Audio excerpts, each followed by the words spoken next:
राहुल नार्वेकर यांनी विधानसभा अध्यक्षपदाचा वापर करत बंजारा समाजाचे नेते असलेल्या माजी खासदार हरिभाऊ जावळेंना दमदाटी केली। थेट पोलीस उपायुक्तांना त्यांची सुरक्षा हटवण्याचे आदेश दिले। पण हे त्यांनी ज्या कारणाकरता केले त्यावरून आता त्यांच्यावर पदाचा गैरवापर केल्याचा आरोप केला जातोय। नार्वेकर यांच्या या वर्तनाविरोधात आता ठाकरेंनी आक्रमक भूमिका स्वीकारल्याचं दिसतंय।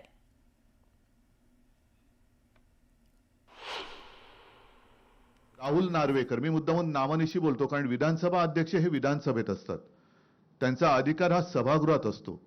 सभागृहाच्या बाहेर ते राहुल नार्वेकर आहेत आणि तिथले आमदार आहेत। एक आमदार आपल्या अधिकाराचा दुरुपयोग करून दुसऱ्या म्हणजे जनतेवरती दमदाटी करतोय, त्यांचं संरक्षण काढून घेण्याचा आदेश स्वतः संरक्षणात राहून करतोय। माझं तर मत आहे हा विषय गांभीर्याने निवडणूक आयोगाने घ्यायला पाहिजे आणि तत्काळ अध्यक्षांना निलंबित केलं पाहिजे, त्यांच्यावरती गुन्हा दाखल झाला पाहिजे।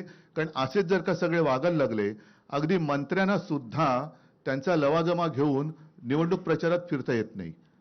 हे ऑन द स्पॉट म्हणजे हे काय तो जो काय नायक पिक्चर मधला अनिल कपूर स्वतःला समजतात। एका आमदाराला विधानसभेच्या अध्यक्षाला घेरणं, त्यांना धमकी देणं, स्वतःचे सिक्युरिटी एजन्सी सिक्युरिटी गार्ड्स लावून त्यांना घेरणं, ही मला असं वाटतं की हा एक क्राईम आहे। आणि अशामुळे त्या ठिकाणी उपस्थित जी व्यक्ती होती त्याच्यावरती CCTV फुटेजेस काढून त्यांच्यावरती कारवाई करण्याची मागणी मी या पत्रकार परिषदेद्वारे करतो।